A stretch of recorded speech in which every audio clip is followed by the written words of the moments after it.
Good evening. We are on the record. Welcome to the Maryland Public Service Commission. This is a public comment hearing in case number 9645 regarding Baltimore Gas and Electric's application for a multi-year rate. This rate would change both their electric and gas rates.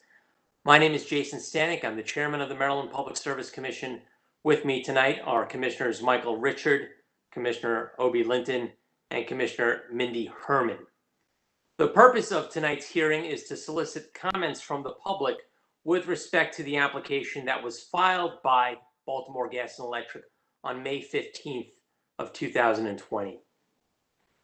The commissioners cannot answer any substantive questions regarding the rate application that has been filed, since this is a litigated and on the record contested proceeding. We may be able to answer limited questions regarding the procedural posture of this case. In attendance tonight, we have representatives from Baltimore Gas and Electric who will provide a brief overview of their rate application. We also have a representative from the Commission's Staff Council and a representative from the Maryland Office of People's Counsel. To the extent that any members of the public have questions for any of these individuals, we will provide you their contact information offline, and you may be able to speak with them. We also have a court reporter with us tonight. He is preparing a transcript of tonight's hearing. In order to allow him to make an accurate transcript, I would ask that you please state and spell both your first and last name for the record. At this time, I'll begin by recognizing Mr. John Frayne from the Baltimore Gas and Electric Company to give us some background regarding this filing that was made on May 15th. Good evening, Mr. Frayne. Good evening, Chairman Stanek and Commissioners. John Frayne from BGE. My name is John, John. Frayne, F as in Frank, R-A-I-N. BGE appreciates the Commission's continued interest in enhancing utility rate making in Maryland and allowing BGE to serve as the pilot utility for a multi-year plan. Our multi-year plan is forward-looking and allows certainty about rates, greater transparency and accountability about utility investments, and it reduces costs of annual rate cases. In our multi-year plan, we explain what we are going to do over the next 3 years from 2021 through 2023, what it will cost, and we are agreeing to be held accountable to that budget. Our innovative plan is also designed in the region to aid in the region's recovery from the pandemic. It allows for flat base distribution rates for 2 years, while also allowing us to continue investing in the electric and gas distribution systems in order to support safe and reliable service. There will be no base rate increase until 2023, giving customers certainty about base rates for the next 3 years. It also has important environmental benefits for Maryland. Natural gas investments over the multi-year plan period will reduce carbon emissions by 1.1 million metric tons, and our electric vehicle program will support over 1 billion electric vehicle miles, making the air cleaner in Maryland for every electric vehicle mile driven. The multi-year plan will also substantially benefit the Maryland economy, supporting 26,000 jobs over 3 years and $15 billion in local economic impact over that same time period. In total, BGE will be investing during the multi-year plan over $5 billion in the local economy. This will include important projects that will help reduce the frequency and duration of power outages. We're continuing to invest to prepare the grid for extreme weather, and we're also replacing outmoded technologies, such as the 4 kV electric system, to improve reliability, enable greater adoption of solar and electric vehicle charging, and assist customers to use more modern technologies. And it's important to remember that even with BGE's proposed multi-year plan, BGE residential bills will still remain 22% lower than in 2008. In closing, BGE's multi-year plan is in the public interest. It's good for customers, good for the Maryland economy, and good for the Maryland environment. And we welcome the opportunity for the review of BGE's multi-year plan. Thank you, Mr. Frayne. At this time, we will hear from members of the public, hearing from them in the order in which we received communications from them. We will begin with Miss Carol Matthews.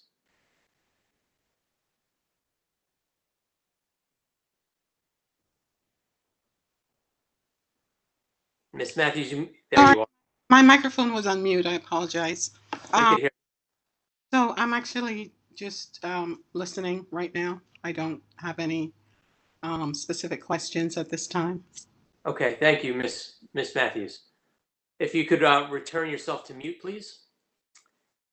We will next turn to the Kasiks, Roberta and Brian Kasich.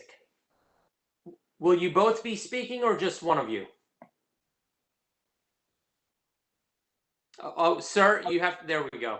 There we go. Okay. I'm Roberta Kasich here. I'm just concerned about. Ma'am, if you could please state and spell your name for the court reporter. Sure, Roberta, Roberta, Kasich, Kasik. Thank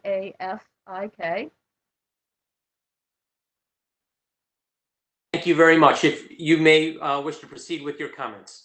Okay, I just was concerned about the environment of the bay and the condition of the Conowingo Dam, and wondered if any of the money allotted would be going towards the improvement of the Conowingo Dam as part of this.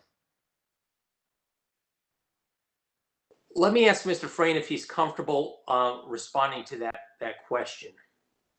Sure. BGE, as the regulated electric and gas distribution utility, we do not invest in the Conowingo Dam or ourselves have any dealings with the Conowingo Dam itself. We are the electric and natural gas distribution provider and operator here in Maryland. Okay. Thank you. Any additional comments, Ms. Kasich? No, thank you. I'm Brian Kasich, Brian Kasik, Roberta's husband. And just like all of us here, I'm concerned about the health of the Chesapeake Bay, surrounding waterways, and the pollutants that we put into our environment. And I'm hoping that we can all continue to work towards a healthier, cleaner world, environment. In particular, we're talking about Maryland, I know, but just that I hope that all of our health comes before profits. That's one point I wanted to say. Thank you. Thank you, sir. We will include your comments on the record. If you could please return your computer to mute the microphone. Thank you. Will do. We will next turn to Mr. Patrick Smythe. Hi, good evening. My name is Patrick, Patrick. Last name is Smythe. S is in Sam, M is in Mary, Y, T is in Tom, H. Thank you for the opportunity to speak. As you know, this is the third hearing I've been to. And I want to say that I have learned a lot from those other two meetings. I had a conversation with Christopher Burton, the Vice President of Operations for BGE. And in the first two meetings, I was addressing this issue as an issue of BGE being a supplier, and that the contracts had something to do with purchasing gas or fossil fuel for a long period. And I found out that that's not the case, that what it's for is for replacing infrastructure and building out new infrastructure for the gas lines. And possibly utility lines too. Is it utility lines as well, or just gas lines? It is both electric and gas, yes. Okay, great. And so from approaching it from that direction, some of the statements I made I would like the PSC to retain to use in the future in regards to looking more broadly at the conversation of reducing pollution. And so, but now in looking at it from the direction that we are looking at it in improving the infrastructure, questions have come up for me in regards to that. I have seen the gas pipeline put in up around Schwann Road, and I look at the diameters of those pipes, and it seems to me that we're looking for a if we're trying to achieve the RPS, that we should be planning by putting in gas lines that are going to handle less gas. It seems to me that the amount of infrastructure, if we're putting in the same kind, in order to keep the pressure up in that system, if you're losing customers because you're changing them over to renewable energy, then that all of that should sync together and planning should happen that way. Let's see this. Now,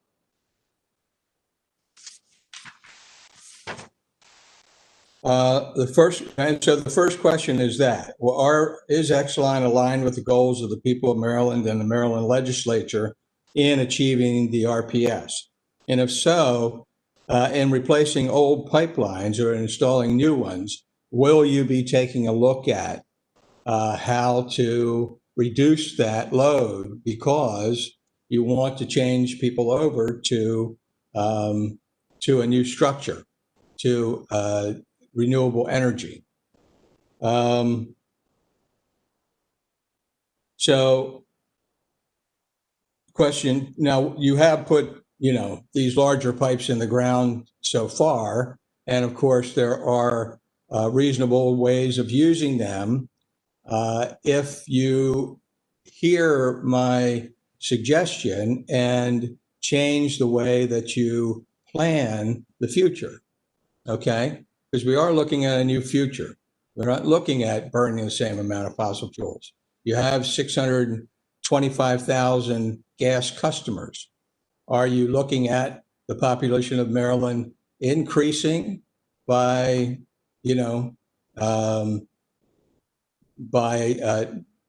double that amount? Or how are you looking at achieving the reduction in gas use? Or are you planning to move people who are already on electric over to gas? So that would justify putting larger pipes in the ground, but I don't see how you can justify larger pipes in the ground if you're going to reduce the amount of people who are using fossil fuels. Question 2, since Exelon owns Constellation Energy and Exelon Generation, who are both licensed to design, build, maintain, and sell renewable energy, are they working with you to design a renewable energy system with the reduction in gas production and usage? As you know, there are plenty of empty parking lots now, plenty of abandoned buildings. There are plenty of rooftops and things like that to put all of these new designed solar arrays and wind up. You could use the whole of Sparrows Point probably. And there are other areas like that. And so you wouldn't have to buy farmland, you wouldn't have to intrude on rural settings, et cetera. And you could do it right here in Maryland. So, and since Exelon actually is a monopoly in this area, what kind of other utilities can come in? Even the offshore wind is having trouble because the red tape is increased.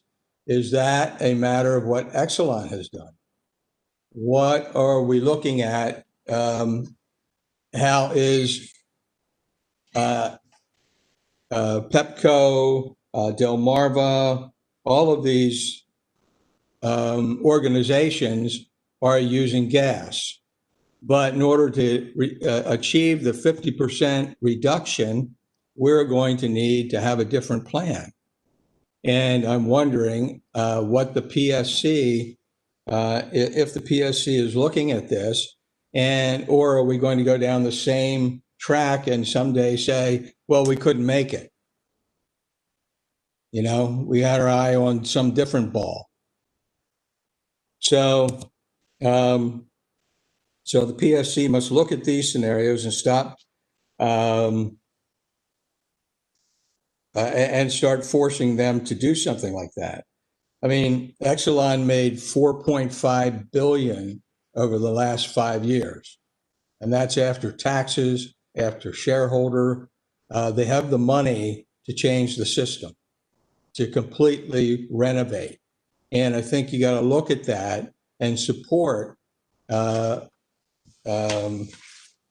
Marylanders in achieving their goal and achieving even more than their goal, if possible.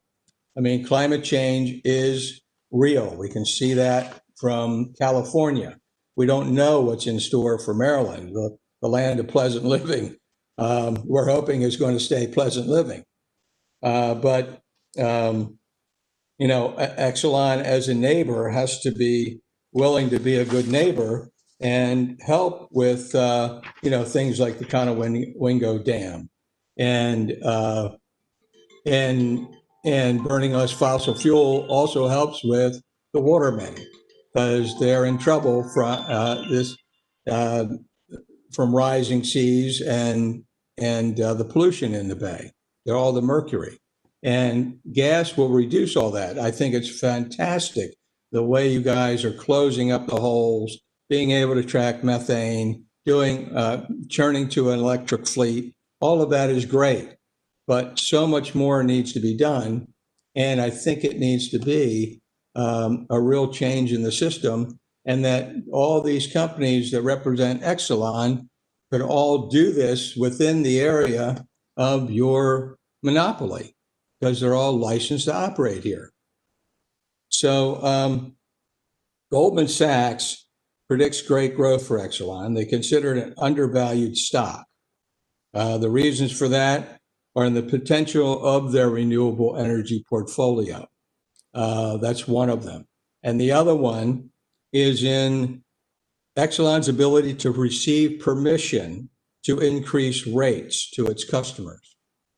So obviously, and when you look at an investor's outlook, they say, hey, these guys get their rate increases. They're asked for them, whether they don't need them. It actually pads the shareholder more than it does anything else. So I don't recommend a rate increase. I recommend that Exelon produce for us first. And if they do, and all of this stuff takes place, then have a rate increase. But I don't see upping a $4.5 billion ante so that we get less and you get more. The Maryland customer needs to be taken care of here. So those three questions arose for me. And that is what I have to say, and thank you for listening. Thank you, Mr. Smythe. If you could please put your microphone on mute now. Yes. We appreciate your comments for the third time. Mr. Ralph, you seek to be recognized? Yeah, thank you, Mr. Chairman.